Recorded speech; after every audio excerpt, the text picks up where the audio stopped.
This podcast is brought to you by the School of Advanced Study, University of London.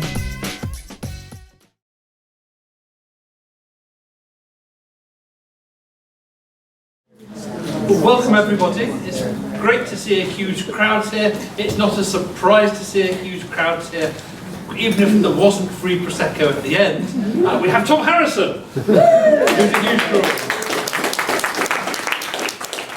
Tom is here to give us what I think is the 7th John Barron Memorial Lecture.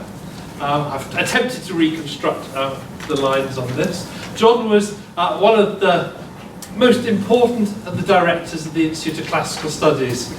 He has an extraordinary career, which began as a lecturer in Latin, went on to a reader in archaeology, and ended up as a professor of Greek literature. And I don't think there's anybody around today who has quite such a trajectory across the classics. But he's also amazing because of what he has contributed to London and to this institution. I think he was at King's for about 30 years. And he was a director of the Institute of Classical Studies from 1984 to 1991, after which he then went on to become Master at St Peter's College, Oxford. John's range of interest was so enormous that it gives us a huge choice of potential lecturers. He touched on numismatics, historiography, the island of Samos, political Greek history. So we have a huge choice. So it was tough to narrow it down, but easy to pick Tom to do this particular one. We're very grateful to him for stepping forward, because Tom's also got, like John, a huge range of interests, working on Greek religion, on Herodotus, on Greek historiography, and the emptiness of Asia, his second monograph, which he might, I suppose, return to a little bit today, the portrayal of the barbarian, but also in the back, godfathering cognitive approaches to Greek religion, and a whole series of other projects. One of his most amazing ventures was a project that he helped design with one of his graduate students, produced a thesis that I actually examined about a year or two ago. And this thesis involved going around and interviewing living ancient historians at Bay about their own background and their own experience of religion and upbringing and things like that. And an extraordinary number of them consented to be tape recorded and to have their remarks then put into the footnotes of a really quite exciting thesis that shows quite how revolutionary some of us have not been. John, I think, was revolutionary. He was revolutionary as a scholar, but also revolutionary in terms of institution building. And I'll say he's one of my predecessors at the Institute of Classical Studies, but he's also one of Roger Kane's predecessors, because it was John who first thought of pulling together, or it was instrumental in pulling together a bunch of humanities institutes. And he was, I think, the first dean of the University of London Institute of Advanced Study, out of which the School of Advanced Studies that we're in now grew. And at a much larger level, John was also instrumental in working with the University Grants Committee, which is probably the last attempt anybody has made to plan higher education in the UK, as opposed to saying, let the dogs loose, competition will save us all. So, a number of different things. Now, for those of you who haven't met him, I did meet him, I was very glad to have met him. This might make him seem like a sort of a Machiavellian, Stalinist workaholic, but that wasn't what he was like at all. He was the most urbane and kind and charming person who always had enormous time for whoever he was talking to, whether it was somebody with 3 or 4 knighthoods who he'd known for 50 years, or a graduate student he'd happened to be introduced to at a party. And it's that sense of kindliness, that acute scholarship, of vision, but also of a real humanity that makes me very proud to be one of his successors, and pleased too that we have this occasion every year to honour his memory.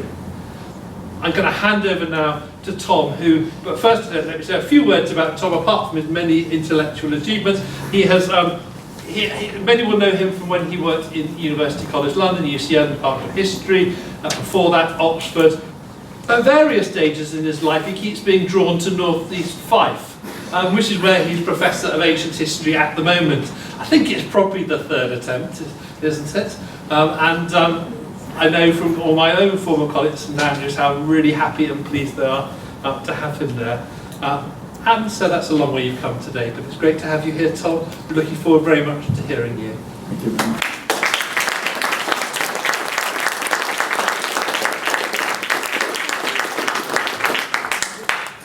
Thank you very much, Greg. Gosh, okay. For me, there are in effect two John Barrons. The first, of course, is the Hellenist, whose classic articles, in particular, oh sorry, I haven't turned myself on. I will make myself, I hope this might make a difference. Can you hear any difference at all? You were on before. Oh, sorry. Am I off now? Yes. I'm on now. Sorry, I'm glad that there isn't feedback in there. For me, there are two John Barrons. I'll start again. The first, of course, is the Hellenist. His classic articles, in particular on the religious dimension of the Athenian Empire, or on the murals of the Theseon in Athens, New Light on Old Walls, I came to appreciate and draw upon as a graduate student in the early 1990s. The other John Barron I encountered rather earlier as a schoolboy, when I was brought by a friend, as an especially gauche teenager, I fear, that was me, not him, to the Barron household a little over 30 years ago, I think, which is terrifying. If I remember right, the evening ended with a trip to the Swiss Cottage Odeon to see a James Bond film. That's how long ago it was. And Helen in the audience was not old enough to go, I suspect, because she wasn't there. The Barrons were just about the first academic family I ever came to know. The other first academic family I came to know are also in the room, through whom I knew them. And I remember both my awe at the precocity of the kitchen table conversation, which really was terrifying to a kind of 14, 15-year-old boy, and John's look of pride and bemusement on that occasion or a subsequent one, I can't remember, that he could have generated such incredibly splendid and argumentative offspring, a feeling that I identify with increasingly as my children get older and more cantankerous. These two sides of John Barron were always entirely separate for me. To my loss, I don't remember ever talking about work with him. So it's a particular pleasure to be able to honour with the best academic offering I can muster, both the scholar and the paterfamilias, altogether a wise, warm and generous man, as Greg has said, in this year's Barron Memorial Lecture. And of course there's another aspect that Greg has just touched on. My bibliography, which I'm sure you've studied intensely already, works touched on passingly, you will see runs from Barron, first item, to Wolfe, the last, which, as Herodotus might have said, I take as an omen, an entirely good omen. It was not contrived, I promise you. I only noticed yesterday evening. But an omen, I think, of a very good sort. I think it's fair to say already that the Institute is experiencing a second golden age under its new director, on the basis of all the work that's happened recently to set it on a sound footing again. It's also splendid timing that this evening we'll see the signing of the agreement over the library afterwards, the joint library. For those not familiar with this process, it's a hugely long and complicated one. I don't fully understand it, but it seems to me that the process is be worthy of the signing of an agreement over intercontinental ballistic missiles or something. And if it does its work of setting the library and the Institute, which John did so much to establish, on sound footing, it would have been entirely worthwhile. So congratulations and good luck to all those involved in that work. So you might have a round of applause and we could stop there. But now I have to launch into the real business. Okay. The story of the barbarian other in modern scholarship has followed a kind of arc. There was a heyday, oh sorry, gone back too far. There was a heyday with the work most prominently of Francois Hartog and Edith Hall. Other figures like Paul Cartledge, James Redfield, a famous article called Herodotus the Tourist in 1985. So there was a kind of broader movement of work at the same period. Then there was a kind of secondary phase with the elaboration of the overall theme in smaller studies, or arguments over the key trigger for the development of the Greek barbarian polarity. For some, colonisation, for others, the Persian Wars, the Athenian Empire, Athenian imperialism in the 5th century. I think the answer is all of them helped to define this. And then surprisingly quickly there came a reaction. Already in 2002, James Davidson wrote in the pages of the Times Literary Supplement that the fashion for alterity in classics had passed its peak, though it lingered still, he continued rather snootily, in general introductions, eager first books and student essays. I always slightly resented that because I thought you might have had me in mind for one of the eager first books. There are a number of, it was eager, for which I apologise. There are a number of interlocking strands to that reaction. On the one hand, the image of the other that was central to the barbarian's heyday, Hall and Francois Hartog, has been shrunk seen more narrowly as an Athenian one in particular. It's sometimes described as an official Athenian position, as if somehow everyday Athenians might have seen it differently. On the other hand, it's been disrupted by the introduction of contrary evidence, expressions of curiosity or approval of the foreign, or the use of the alien, the foreign, as the basis of a critique of what is normatively Greek. Evidence of real-life contact between Greeks and non-Greeks, and the borrowing or appropriation of aspects of non-Greek culture. More broadly then, for James Davidson, the most fundamental criticism of this industry, this barbarian industry from the 80s and 90s, as it seemed anyway, not his phrase, was the paucity of the results that it generated. To continue with James's quote, most of the man and woman hours spent playing on alterity over the last 20 years have ended up in rather repetitive jingles, even if from time to time someone manages to get a decent tune out of the instrument. He then continues with a witty satire on the sterile reductionism of the worst of what he calls Anglo-land othering. The end point of this scholarly arc, then, is almost, in fact, a reversal of the starting position. So, for example, for Eric Gruen, in his book Rethinking the Other, all of the work, or most of it, is on the bibliography. I'll mention other things.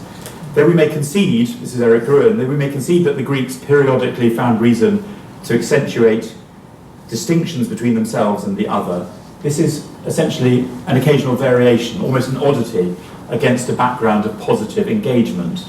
In his phrase, the Greeks' participation in a broader cultural scene, the embrace of the other rather than the distancing of the other. It's the purpose of this lecture tonight to question this endpoint, to address some of the assumptions of recent scholarship, and to fight a kind of rearguard action on behalf of the barbarian, i.e.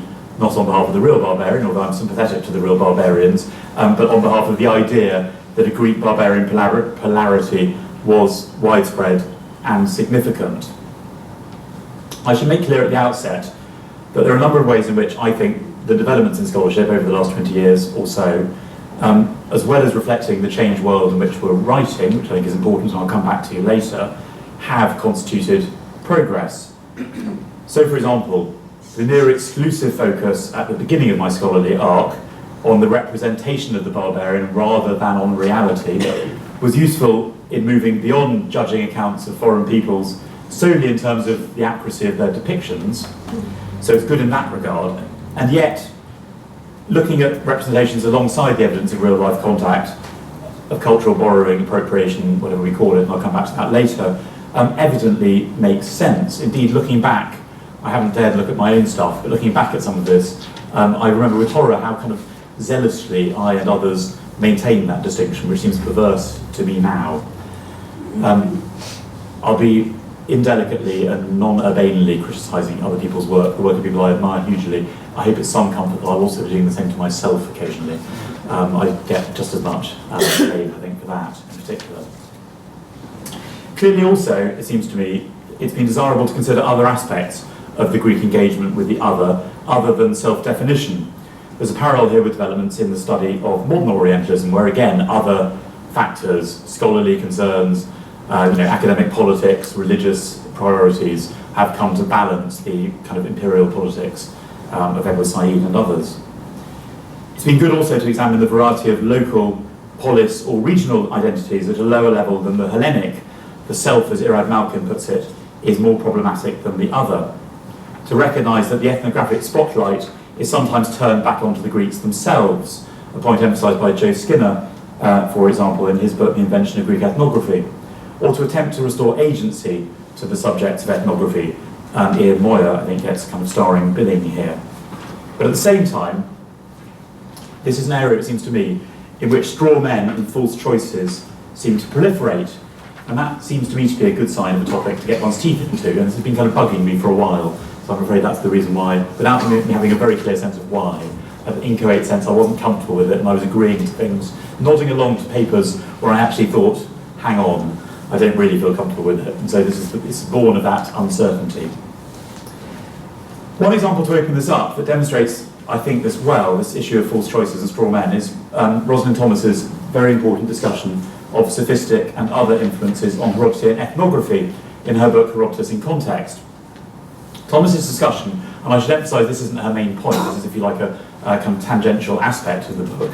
Her main point is that issue of sophistic and scientific background to Herodotus' writing. Thomas's discussion presents, though, again and again a choice between, on the one hand, scientific curiosity, sometimes described as disinterested in different terms, and on the other hand, a crude ethnocentrism. Of course, she writes, Herodotus looked on with the eyes of a Greek observer, intrigued by those elements which ran counter to Greek experience. It's hard to see, she carries on, how he could do anything else. But this perspective, a kind of inevitable Greek perspective, the same baggage we all carry with us, is very different, she maintains, from the position of Hall and Artaud. I'm still pointing at the screen as if they were there. And from recent discussions, she has them in mind, which have tended to stress the Greek use of the foreign, the other, to contrast with and emphasise their own qualities, a xenophobic discourse which loved to see non-Greeks as weak and inferior. So she's pushing against that very strongly. This latter position, the position of Hall and Artaud, of recent scholarship in her phrase, is characterised then with a number of overlapping strategies. Sometimes it's overlapped as sometimes it's marginalised rather as mere cliché, a mass of fairly standard Greek preoccupations and prejudices, the anti-barbarian obsessions of Athens and Athenian literature, those are her phrases. On other occasions, when it comes to, in particular, geographical polarities, for example, Herodotus' analogy of the Nile and the Danube, this is François Artaud's wonderful schematic illustration of it, and the point is that there's the Danube going along there, and you can deduce from the direction of the Nile, this is the Artaud article, that the direction of the Danube, that the Nile does the mirror opposite, and that's what he pulls out, that he draws out of Herodotus' account. So for Rosalind, when it comes to these kind of polarities, which appear to suggest a geographical schematism to the world, it's seen as somehow residual. Her phrase is safely reminiscent of an earlier world of crude and schematic map-making. So somehow not Herodotean, earlier but left there as a remnant, if you like. And at the same time, finally, the Artaud-Hall position is packaged, slightly through overstatement, I think, as a convenient straw man. There is no simple bipolar scheme in Herodotus' geography, in her phrase. There's a lot to unpick here, and I'm sorry it gets lighter as I go on after this point, I promise you. I'm suspicious here first of any attempt to project an assumed intellectual teleology, a kind of direction of travel, onto a work, and to prioritise what appears to us to be contemporary in that work over what appears to us to be residual. It seems to me that the cutting-edge contemporary aspects of Herodotus and the apparently traditional, brackets, religious in particular, aspects are equally important, and we need to understand them together rather than assuming that one doesn't matter, if you like, or isn't as crucial, as central to his work. This kind of procedure, what I called projecting a teleology onto the work, breaks one of the cardinal rules of Quentin Skinner's how-to guide to the history of ideas, the famous article Meaning and Understanding in the History of Ideas, which is, I think, still enormously useful, even if it is hard to realise in the history of the ancient world. Another thing that's problematic, it seems to me, in what I was saying about Rosalind's book, is the choice between, on the one hand, curiosity, on the other hand, ethnocentrism. Surely, and Edward Said and others you can just turn to immediately, Herodotus' scientific discourse itself may have been informed by, imbricated with, ethnocentric assumptions. This rhetoric of inversion may have underlay it and been inseparable from it. And then I would say, of course, Herodotus presents no simple bipolar scheme. His histories present, in fact, multiple overlapping polarities between Asia and Europe, between the Nile and the Danube, between Greek and Egyptian customs, between Scythia and everywhere else. There are lots of these mirror images, and they don't map onto each other. And it's the same also with where the centre of the world is. There are different passages where, from different perspectives, whether you're Persian or Egyptian or Greek looking at an Ionian climate, there are different centres to the world. In each of these cases, sometimes, as with the discussion of the names of the continents in Book 4, he struggles to find a kind of order or shape in this picture. But for the most part, he doesn't try and map these mirror images and concentric circles into a single picture, and nor should we try, I think, to tidy the picture up retrospectively. The reason being, in my view, that this discourse of inversion, whatever we want to call it, Greek barbarian polarity, isn't a kind of single master plan. It's too widespread, too live, if you like, for any such order to be easily imposed. Indeed, it's arguable that, like religious ideas, it's precisely the dizzying, inconsistent diversity of conceptions of foreign peoples that made them resilient. A very similar argument is made by Greg in his book on Roman ethnography also. Herodotus' histories are just the tip of the iceberg, though, of this Greek barbarian discourse. It's reflected already in the preeminently Pan-Hellenic Pindar, in his analogy in Pythian 1 between multiple victories over different non-Greek enemies who were all implicitly the same, or in the intriguing fragment of Pindar on Scythian nomadism, that the Scythians despise those whose house is not on a wagon, so it's kind of inversion. It's also discourse reflected through material culture, as Joe Skinner has amply demonstrated in his account of the origins of Greek ethnography, for example, through these black African heads on Greek vases or on early Greek coins from, respectively, Delphi and Mytilene. And it's informed also, as I'll come on to discuss later, by a peculiar kind of ethnography in practice, which is my coda at the end of, I've given you a kind of outline so you can see how far I'm getting along, so as to reassure you as you come through the talk. Peculiar kind of ethnography in practice, which is slavery, just to blow my secret from later on. Though much of the relevant 5th and 4th century material may have an Athenian and an imperial inflection, it's, I think, profoundly misleading to see this wider discourse as exclusively or even predominantly Athenian. Unless we exclude Herodotus on the basis that he's somehow so strikingly favourable in his picture of foreign peoples, which, as you'll see, I don't think we can, this depends on an assumption of him as operating in an Athenian milieu, which it's impossible, I think, now to defend. Herodotus has gone very much in the last 30 years from being seen as someone blinded by the bright lights of Periclean Athens to being seen now as a subversive commentator on empire, I think rightly. And if you follow that kind of line, it's very hard, I think, to see him as operating in an Athenian context, as some, like Rosalind and Jonathan Hall, have done. More broadly, though, the Athenian invocation of the barbarian only worked insofar as it exploited, it harnessed a wider set of ideas. Athenian imperial ideology in the 5th century worked by playing off, seems to me, a blurred distinction between Athens and Greece. Conquer Athens and you'll conquer Greece is a line that kind of hovers beneath Aeschylus's Persians and Herodotus. They're the kind of pivotal city. If you get them, you've conquered the whole shooting match. Or by presenting the Athenians as like other Greeks, but more so, in Sophie Mills's phrase, as super Greeks. If you stand back and look at this wider canvas, what you see then, it seems to me, is indeed a long way from simple or static polarities. If you take just the differentiation of foreign peoples in terms of language, they may be characterized in one moment as aglossos, without a language, in another as speaking the barbarian language, as if there was only a single one, and yet in another as speaking in any of a cacophonous variety of languages or sounds. Talking of barbarian language or barbarians as an undifferentiated entity in one moment doesn't preclude you masterfully articulating the differences between languages in the next. As Robert Parker has said of the variety of gods, so foreign language, or the barbarian more broadly, I think, is like an accordion that opens and closes depending on the context. To continue the analogy with religion, it's arguable also, it seems to me, that we need to approach ethnographic statements with some of the same caution as we do religious pronouncements. When we say, following Herodotus, for example, that the Atarantes, Libyan tribe, have a language that resembles bats, screeching bats, or when we say, following Flanders and Swan, that the Greeks and Italians eat garlic in bed, there seems to me to be, unarguably, an uncertainty over whether such statements should be seen as literal or figurative, whether there's a kind of slippage, or in Dan Sperber's phrase, in the context of religious language, whether the phrase is in quotes. His idea is that the quotes kind of fall off and come back on at random moments. I said screeching bats, that's possibly controversial. A man wrote to me recently telling me that the bats, there's a kind of African bat that makes a clicking sound, and this might explain why the bats are described as, the Atarantes are described as talking like bats. It's an African language that sounds like clicking.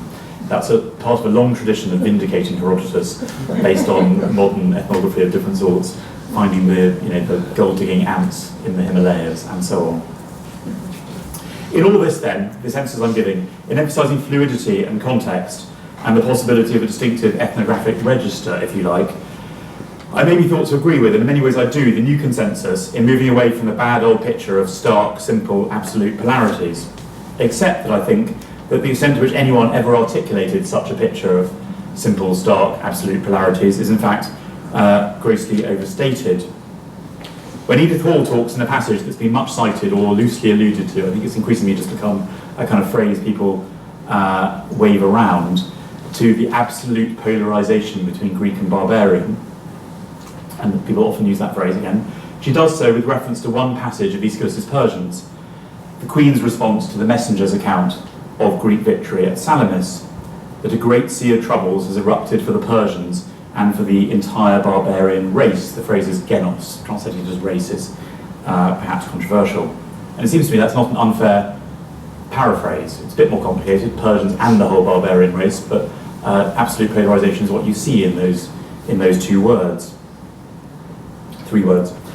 Hall, Francois Artaud, Cartledge, all in different ways, it seems to me, emphasised the deconstruction of the very polarities that they identified. Indeed, if we return from that line of Aeschylus's Persians to the wider context, one of the oddities of our evidence, it seems to me, is that we have, to use Davidson's musical analogy again, endless variations, but never really the original melody, if you like. We have a range of explorations, undercuttings, inversions of the barbarian polarity, but never really a direct statement of this absolute polarization, apart from glimpses like that line from Aeschylus's Persians and others. But it's the assumed basis of this wider discourse. It's assumed, for example, in the endless negative statements of Herodotean ethnography, that the Persians don't anthropomorphize the gods, the Egyptians don't eat beans, other peoples have no weapons, no personal names, or they never dream. Behind all of those, there is an assumed contrast. As Emma Dench has written from her vantage point, examining the roots of Roman identity, if tragedy stages a sophisticated play with the possibilities of inverting the ethical characteristics of Greeks and barbarians, it's unclear that any of these organisational categories is in any way undermined by such an exercise. The organisational categories is the phrase I'd want to hold on. That's what I think is stable beneath it. The fact that we have elaborations but not the original theme in that analogy has, I think, misled some into underestimating the force of the Greek barbarian polarity or of pejorative attitudes to the foreign. It's also arguably, I think, made us too confident in making assertions of change in attitudes to the barbarian, in supposing that Euripides' inversion of the Greek barbarian polarity, notably in the Trojan women, who are the barbarians now, these cruel punishments being inflicted on the Trojans, or that Isocrates' assertion of a cultural definition of Greekness in the 4th century represent a marked change in Greek attitudes. Is the difference between Herodotus' famous passage on the different aspects that make up Greekness, common cults, common blood, common language, the end of Book 8, a passage, I should say, almost infinitely complicated by the context in which it comes, and Isocrates' assertion of this cultural definition in the 4th century, is that the reflection of change, or are these just different faces of the same discourse? I personally would go much more for the second than the first. As Greg has highlighted in the Roman context, ethnographic tropes have their own currency, they have a life of their own. We can't just extrapolate prevailing attitudes in any period from a sample surviving literary work, I think. A more fundamental assumption that needs to be addressed, though, in my view, is that we can ever hope to distill any single attitude to the barbarian in any of our surviving texts. How sympathetic are Herodotus' accounts of foreign peoples?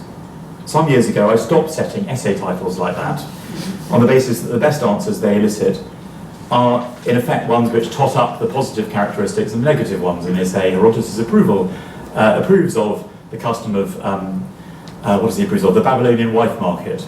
So he's positive about that custom, he's negative about temple prostitution, and so on. He actually disapproves of very few customs, and he explicitly approves of not very many either. But this kind of totting up into a balance sheet is what you get. But that balance sheet model is in effect how much of the scholarship on the barbarian envisages particular source texts now. Our sources, for example, for Eric Gruen, do not, he says, present a blanket characterization of xenophobia and ethnocentrism, let alone racism. For Jonathan Hall, the barbarian in Herodotus is not presented in an unremittingly negative light. Herodotus doesn't conceive of barbarians as an undifferentiated mass, whose only common feature is that they're not Greek? Well, of course not. Instead, what we're customarily given then is a picture in which any bit of evidence of understanding or sympathy for, a very difficult thing to identify, it seems to me, foreign peoples, is seen somehow to balance out the more negative aspects. What's wrong with this balance sheet model?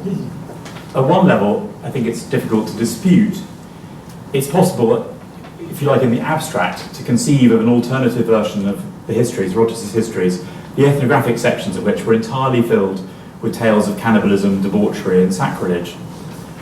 Herodotus' barbarians, of course, reveal all of these aspects at times, but they're balanced by others. The gender equality of the Isidonians, which is a sign of their justice, which is a very striking passage. The moralistic anti-imperialism of the Ethiopian king in Book 3, who straightens out Cambyses' spies.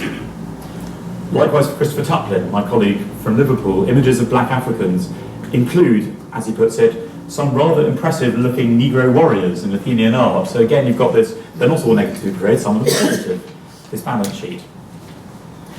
At another level, however, this barbarian balance sheet seems to me misses the point.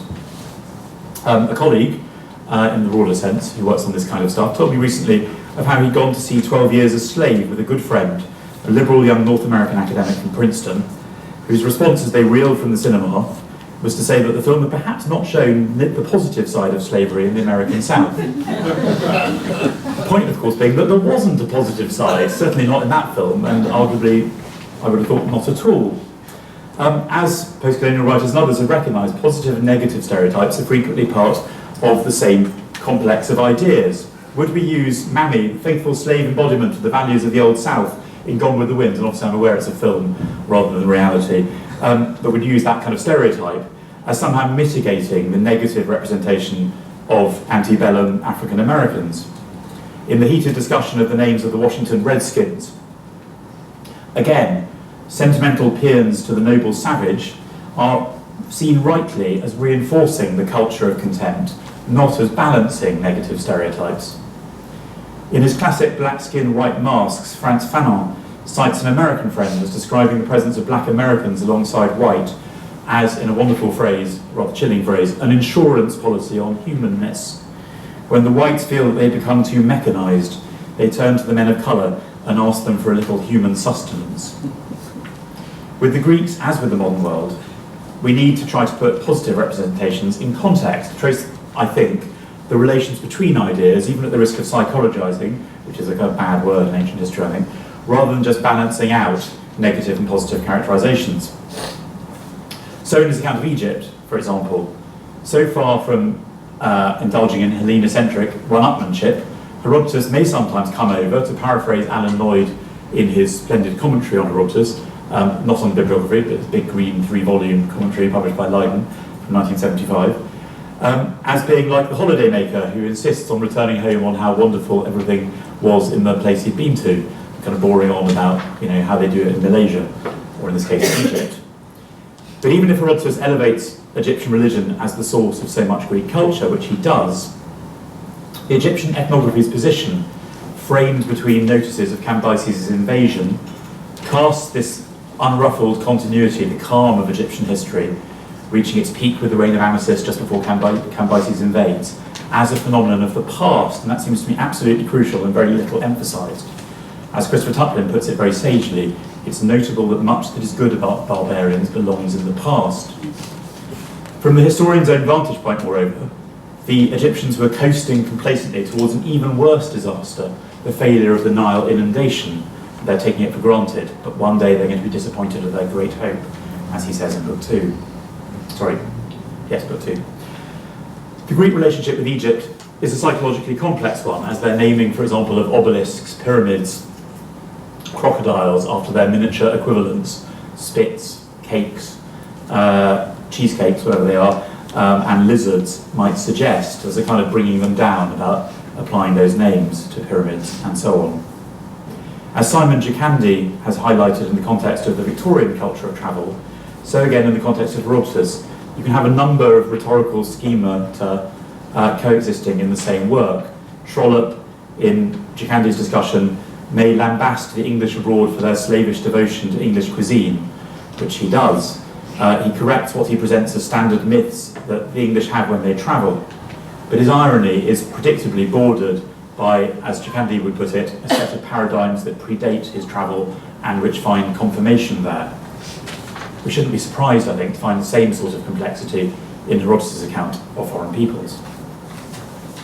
More broadly then, looking at the range of Greek material on foreign peoples rather than as individual works, we can't, I think, deploy one positive representation like the fact that Cyrus is portrayed very positively in The Education of Cyrus, the Cyropaedia, as a trump card that gives a lie to the notion of a negative picture more broadly. Eric Gruen plays that card. And nor, it seems to me, does the use of what Kostas Vlasopoulos has termed the barbarian repertoire for purposes other than self-definition, as a source for alien wisdom, a site for utopias, and so on, serve to balance the negative representations. They're all part of a package, it seems to me, rather than a balance sheet.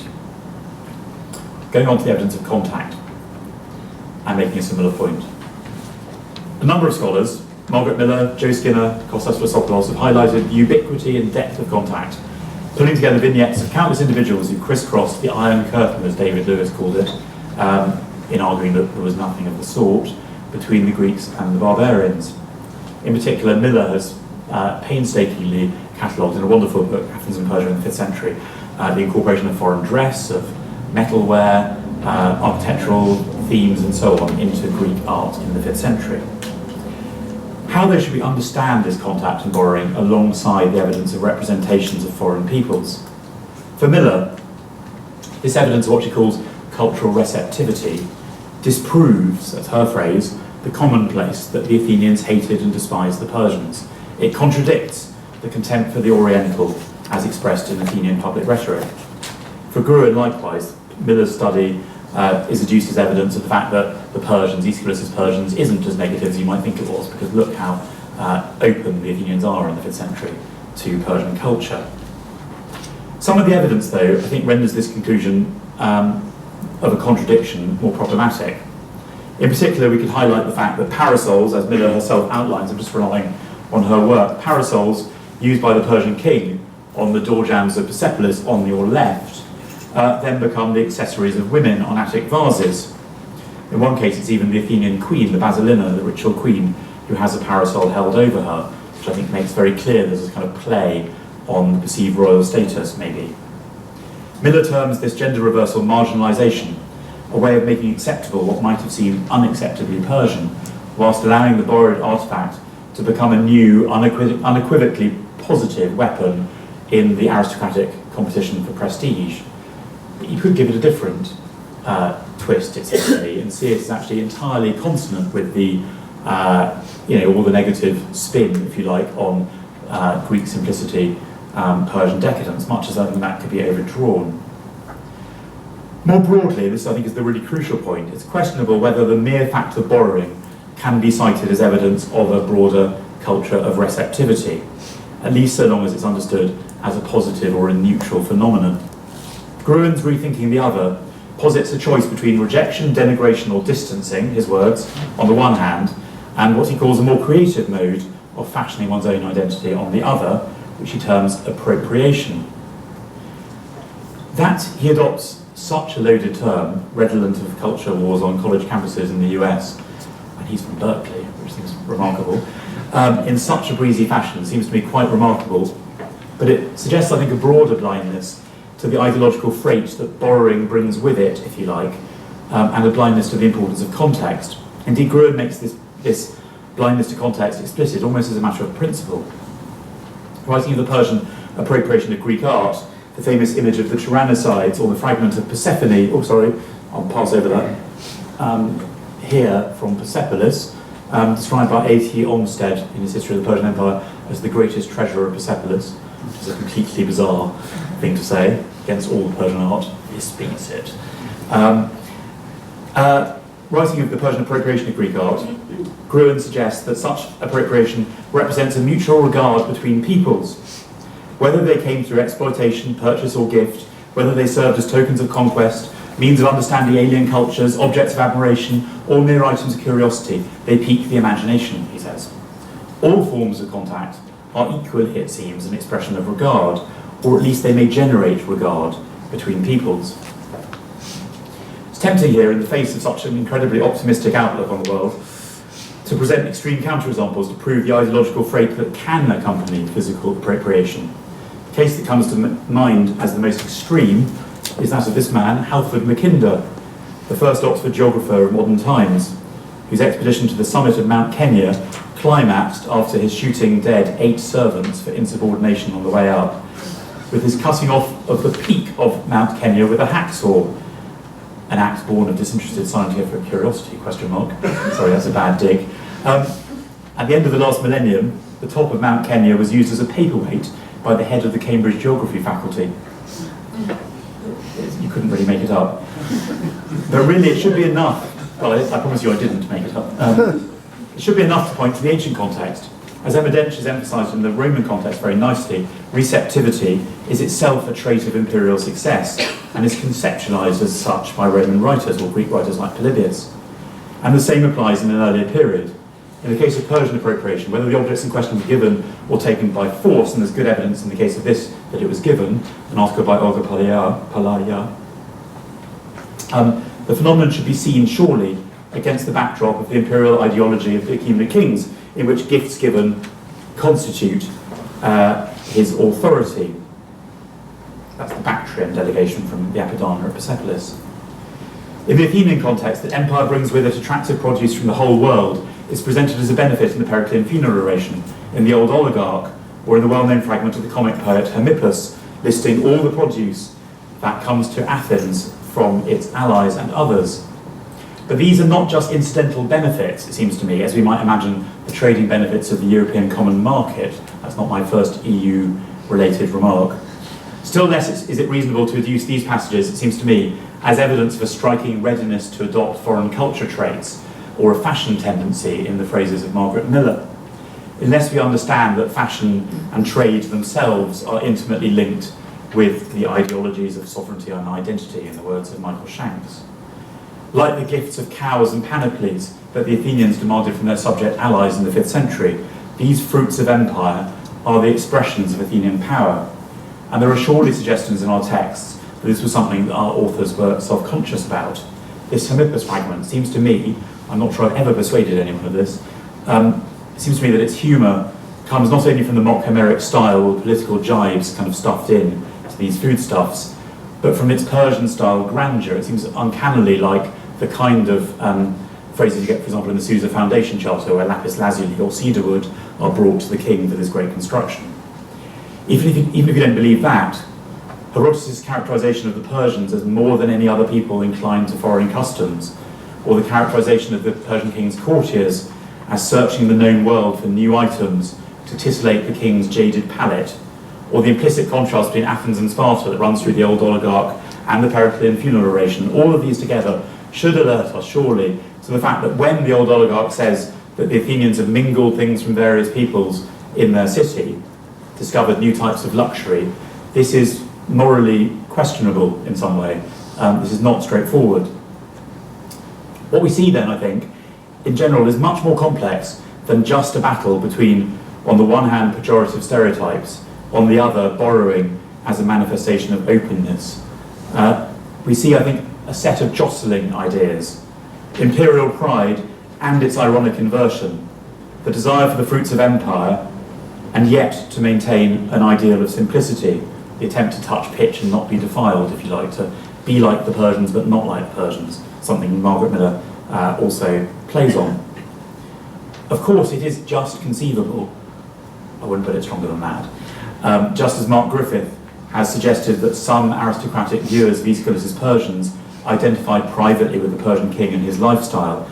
It's just conceivable to envisage 5th century elite men and women for whom a peacock or a parasol was an unambiguous marker of political affiliation, of being open to Persia. They were kind of parading it, saying, I like Persia.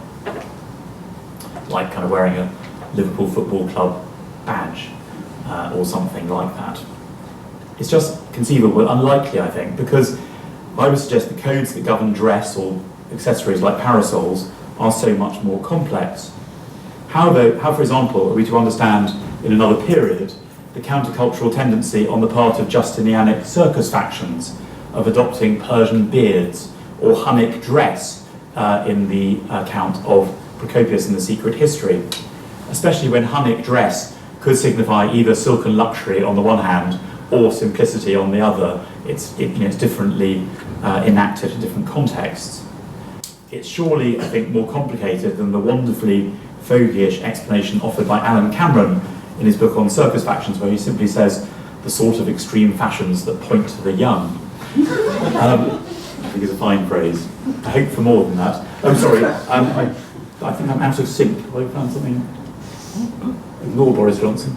I'll come back to him later. I'm out of sync. I'll go back to Boris Johnson in a minute. This is from Alison Lurie's The Language of Clothes, which I investigated, hoping I'd find something interesting on this. And she does, fortunately, emphasise the fact that incorporating foreign items of dress can mean different things. There's a fantastic phrase in the caption on the right. This is a scene from 1969, a music festival, in case you couldn't tell, year of my birth. And on the right it says, a mixture of modern, archaic, native and foreign garments can suggest either creative originality or mental confusion, which seems to be delightful.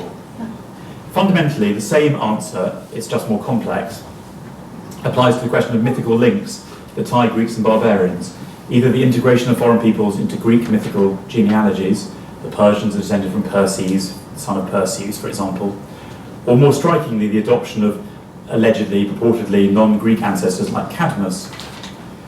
When the Greeks stake a claim, in Gruen's phrase, to the origins of the Medes, the Persians and others, it may, strictly speaking, I think, run counter to the Greek-barbarian polarity, but it'd be unreasonable, in my view, to expect too high a level of consistency, of logical consistency. Genealogy, as Greg has emphasised again, can do different work. It can connect peoples, it can create hierarchies, it can promote particular families, it can do lots of things in different contexts. There are different currents in play that need to make sense of, as well as to domesticate, to master foreign lands and peoples.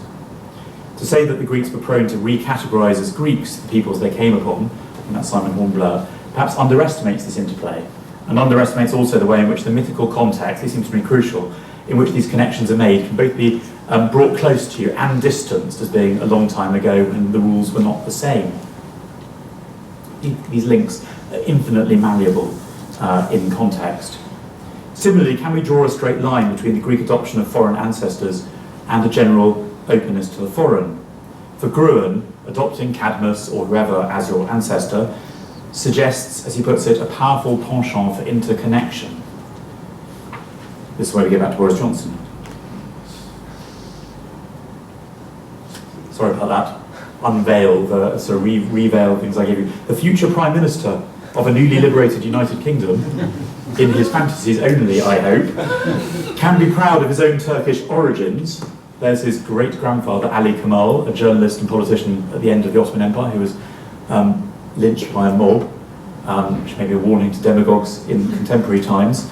At the same time as making more or less unambiguously racist remarks on the half-Kenyan President Obama, the flag-waving pickaninnies of the Commonwealth with their watermelon smiles, and indeed recently changing his mind about the benefits of Turkey joining the EU, which he describes himself as one of the Turks, my fellow Turks, in this phrase from the Sunday Times. I don't think this kind of seeming contradiction should surprise us. I think it's entirely, well, not entirely comparable, but a little comparable to this ancient phenomenon. The older I grow, Wittgenstein mused in the postscript to a letter in 1949. I like the absurdity of moving from Boris Johnson to Wittgenstein. The older I grow, the more I realise how terribly difficult it is for people to understand each other. I think what misleads one, he continues, is the fact that they all look so much like each other.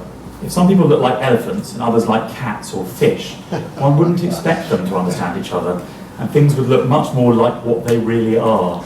I particularly like the ending, like what they really are. You can see through to the underlying reality. Wittgenstein is not talking here of visible differences or ethnic differences, obviously. He's talking about all the variety of hidden differences between individuals at a small level. Nevertheless, the fundamental problem of how or whether we can ever understand the other, the ongoing struggle between insight and miscomprehension, is the same. With his characterization of the Persians and others acting on the basis of fallacious ethnographic knowledge, Herodotus understood this as well as anybody, and I could have peppered this whole talk with lots of passages in which I say, Herodotus knew this, Herodotus knew that, but it would have got boring, so I've just once or twice. The older I myself grow, the more I wonder rather gloomily if Wittgenstein's odd thought applies to academic differences also. Those like Gruen, I should say as benign in his historical scholarship as he is in real life, complete gentleman of the profession, Eric Gruen, those like Gruen who persist in the, to my mind, completely incomprehensible view of Aeschylus's Persians as an extraordinary testament to the Greek capacity for tolerance and forgiveness of their recently bitter enemies, might just as well be elephants or cats. Sorry for saying it in these bold terms, but it's very difficult to bridge the divide between his positions, and I should say the incomprehension is reciprocated. Eric told me not very long ago that he was surprised and delighted to read something by me that he agreed with, she said with supreme urbanity. Obviously, this is a counsel of despair. And of course, though Eric Gruen was seeing the best in Roman imperialists 30 years ago, so it's a matter of disposition as well, these scholarly responses to antiquity have their own history and context. Edith Hall, for one, in a highly thoughtful retrospective in her book The Theatrical Cast of Athens, a collection of essays, has conceded the importance of the Cold War background to her book Inventing the Barbarian, questioning how that book would look now that the image of the sinister technocratic Soviet communist has been replaced by a far more medieval-looking and unknowable Islamic extremist. It's perhaps not surprising, notwithstanding the dangers of reductionism, that the confused unipolar or multipolar world of the 1990s was reflected in the fragmentation of the classical Greek barbarian. The attack on the World Trade Center of 9/11 had no less profound an impact, I think, but perhaps a contradictory one. On the one hand, spawning the kind of shameless perpetration of the idea of an East-West... Oh, sorry, we've got to go through this again. Not that, this. Anthony Pagden. On the one hand, spawning this kind of thing, the shameless perpetration, as I see it, of the idea of an East-West clash as timeless, and at the same time, a very contrary trend. About a decade ago, Edith Hall and I spent 24 hours at the United Nations, bizarrely, as part of a programme called the Alliance of Civilizations to generate narratives of East-West dialogue and engagement. Edith, who's a much more powerful figure than me, blagged us into business class on the way home and drugged me with a potent sleeping pill. So peace reigned between us to a very large extent. We had a very nice time. And as you may have noticed, we had no noticeable impact on wider world peace. And the programme, the Alliance of Civilizations, was promptly closed down. About a month later, actually, so I don't know whether it was causal effect. Of course, there was a need then as now for alternative narratives, to give emphasis to the medieval Arabic engagement with Greek thought, which was one of the main themes of that event, for example, or to try to disrupt the lazy assumption of continuity from antiquity to the present day. The idea, as Kostas Philosophoulos has put it, that the Greeks confronted the cultures of the Near East from the same standpoint as Western imperialist societies confronting the modern Orient. It seems to me crucial to make clear that the power relations are not the same in particular. Conversely, however, there are other dangers of projecting our ideals or a fuzzy multiculturalism back onto history. As Emma Dench has pointed out, in the UK the term multiculturalism is generally used to refer approvingly to London restaurants. Alterity and otherness, Eric Gruen says in his very opening words of his book, have too often plagued our world, before then outlining an intellectual genealogy that goes from Said's Orientalism through Huntington's Clash of Civilizations, the most bizarre bedfellows, it seems to be Samuel Huntington and Edward Said, through to Anthony Pagden. Post 9/11, it seems to me we're going through a very particular cycle in which the ideal that contact breeds better understanding is one that we have to hold on to, and in which the contrary evidence that in Brussels or Birmingham it can also generate violent hostility is simply too frightening fully to acknowledge. It wasn't always so, it seems to me. Nowadays, you see passages all over the place about Herodotus, for example, assuming that a Greek Carian cultural milieu that he was brought up in would have made him more open to foreigners and so on, explain his extraordinary openness. Back in 1902, that kind of period, people like Grundy on the handout saw it in exactly the opposite way, and they think that it might have done, it might have made him a peculiarly ardent Hellenist, in Grundy's phrase. Herodotus' own model is, I think, the same. It's one in which contact essentially breeds misunderstanding and conflict in different ways, and that starts from the beginning of the history, the very first chapter. This wishful thinking, which is I think what's going on, and heaven knows I share it when it comes to the modern world, lies behind the endless false contrast that bedevil this subject. The Greeks' attitude, to cite Gruen again, was not one of a blanket characterization of xenophobia and ethnocentrism. The perspective of Aeschylus and the Persians wasn't pure jingoism. But xenophobia, jingoism, in my view, don't always parade themselves openly. It's, for example, through the conceit of ventriloquizing the Persians that Aeschylus's jingoism, and I do think that word is appropriate, works, for example. They also, jingoism and xenophobia, rely on a degree of fuzziness, if you like. This makes me concerned, ironically, about precisely the analytical precision with which we approach ancient, and what do we call it? Xenophobia, racism, what do we call it? Xenophobia has a psychological explanation inbuilt that contempt for the foreign is born of fear, even if that's not how we often use the term. Chauvinism, the term preferred by Edith Hall, for example, in 1989, has always seemed to me slightly coy, redolent of red-faced men in gentlemen's clubs. It seems a kind of polite way of describing what you see in the sources.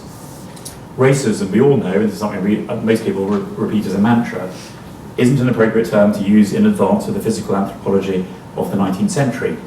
Even Benjamin Isaac, in his book The Invention of Racism in Antiquity, is guarded, in many respects, aligning himself in fact with Eric Gruen in his account of the Greek sources, seeing respect for the Persians wherever he can, and setting out a precise set of criteria for what he terms not racism but proto-racism. That it should establish a hierarchy of groups, that it shouldn't depend on things like political organisation or other factors which might be subject to change. Likewise, my former colleague Christopher Tuplin, in a very important article, analyses passages of ancient authors to the nth degree to see, for example, whether the discourse that they have in them is ethical rather than physiognomical. And if it's ethical, it isn't racism. The Greeks are in the clear, if you like. At one level, again, this position seems eminently reasonable. Of course, a term such as racism has to have some precision in order to be analytically useful. Even if I don't agree with Christopher Tuplin in saying that there is a sort of political correctness in play which wants to extend the stigma of racism as widely as possible, which is what he says in opening the article. At another level, it seems possible, though, at times, that we're setting a threshold for ancient prejudice, to use another term, that would be difficult to meet in any environment, as if we were in a kind of court process engineered for acquittal. For Isaac, for example, the European movements hostile to immigrant communities who deny that they're racist and who demand, in his phrase, that the immigrants conform to the traditional cultural and social values of the host country. We all know the kinds of things we're referring to in Britain, but elsewhere as well. Those kind of movements, they don't point to race, but point to cultural differences. Why don't Muslims conform to everyday practice and so on? Those kind of groups can't be called racist because they conceive of the possibility of change. They may be called intolerant, they may be called xenophobic, but not racist. I'm going through a kind of checklist in my mind. Nick Griffin would count as racist by those terms. Tommy Robinson, formerly of the English Defence League, probably wouldn't. All sorts of rather unattractive people would be in the clear by those criteria, which seems to me a striking fact. And what I think more broadly it misses is the malleability of racist language, its capacity to find less unacceptable proxy forms. To return to the ancient evidence, yes, it is the right slide, Janeiform vases such as this, fruitfully discussed by Francois Lissérard as figuring the symposiast's descent as he drinks from it into barbarism through drink, are in effect whitewashed by Eric Gruen. They may contain elements of exoticism, he says. They may contain a fascination with the unusual and distinctive, but there is no imposition of a preference. This particular vase from Acanthus has contrasting tags accompanying the faces. So on the left-hand side, I am the most beautiful Erinossa, and on the other side, sarcastically, Timilos is beautiful like this face, i.e. not beautiful, is the implication. But for Gruen again, the drink's arriving, and I've not got very long to go, I promise you, just a couple of pages. But for Gruen again, this is no more than good-natured joking. Would it have seemed like that to Timilos? Maybe. Not a matter of sneering derision. It would be hazardous, he says, and unjustifiable to infer that African features were reckoned as unsightly or disagreeable. But that's surely, in fact, what this light-hearted banter, to use a phrase that I hope you take in the right spirit, takes for granted. And I hardly need to say that if one made that kind of remark in the workplace today, you would rightly, swiftly suffer the effects. It's worth underlining, finally, that these representations have a cost. If for some would have it, not least for Rose Basunia from UCL, the idea of the barbarian can be seen in some sense as a pre-colonial discourse, then their cost is the vengeance sorry, not the vengeance, the violence, and also vengeance, wreaked by Alexander the Great. It may be right to emphasise that in general the focus on colour or on physiognomy in the Greek sources is occasional, but in the light of passages such as that in Xenophon's Anabasis, for example, in which a Boeotian-sounding man called Apollonides, who'd spoken in favour of making a deal with the Persian king, is then run out of the camp when it's discovered that he has his ears pierced like a Lydian. There's no evidence he necessarily is Lydian. He has kind of Lydian ear piercings, and therefore he's culturally on the outside.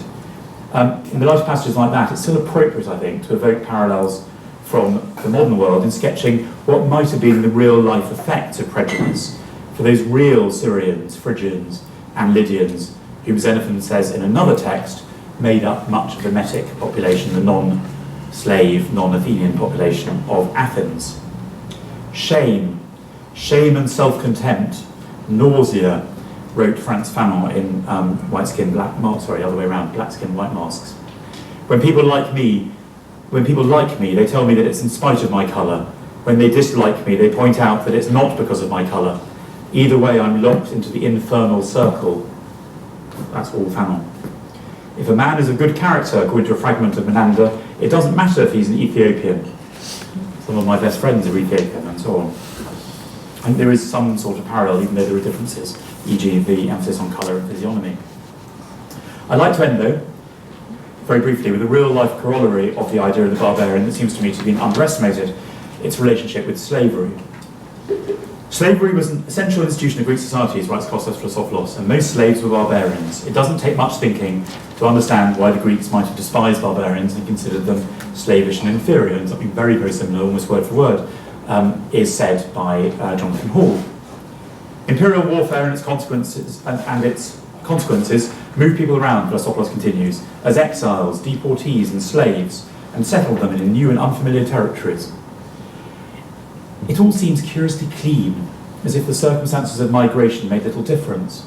Become a slave and see the world, is the impression slightly. Or the association of barbarism and slavishness was somehow merely abstract. It seems to me that some sense of scale and context is in order.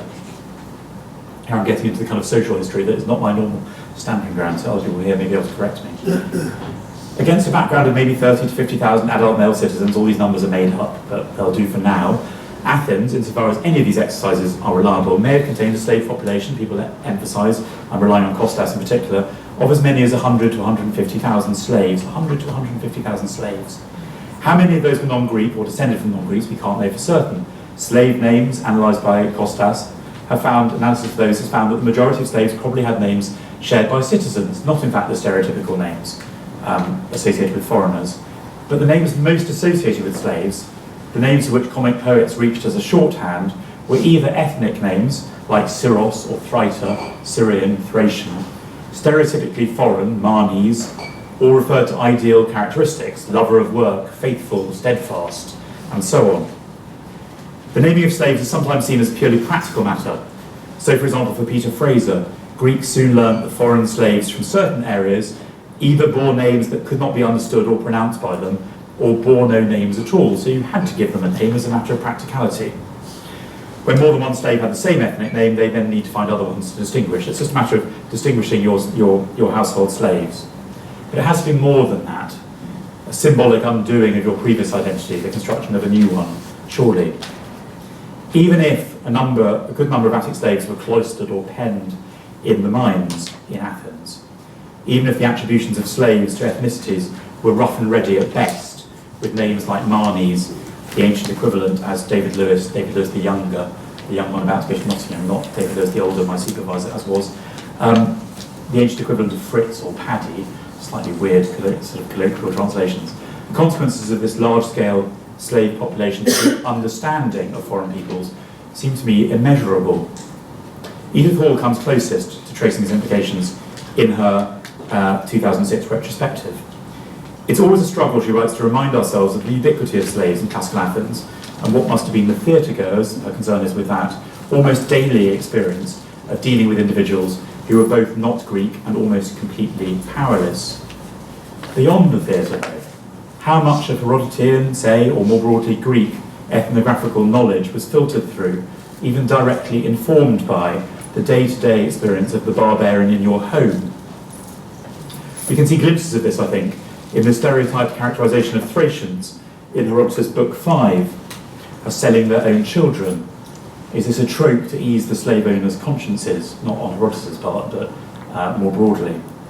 Or in the anecdote in Xenophon's Anabasis of the former slave who comes out of the ranks on hearing his own language, Macronian, spoken. The boundaries between slave and ethnographic knowledge, you can see them breaking down periodically.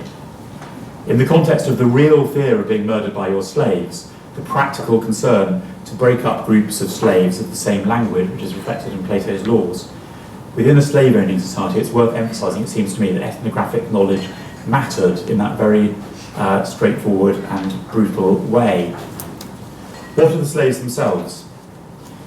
If Frantz Fanon, again, can talk of the massive psycho-existential complex generated by the confrontation of white and black in the context of modern colonialism, how can we deny the existence of something similar in the context of a barbarian slave population of that size? Of course, we have no slave voices, or rather we have only one, the letter of the slave boy Laerces found in the Athenian Agora and published by Edward Harris on the handout. Laerces appeals to his mother and a man named Xenocles to come to his masters and find something new for him, a new job. For I've been handed over to a thoroughly wicked man. I am perishing from being whipped. I am tied up. I am treated like dirt more and more.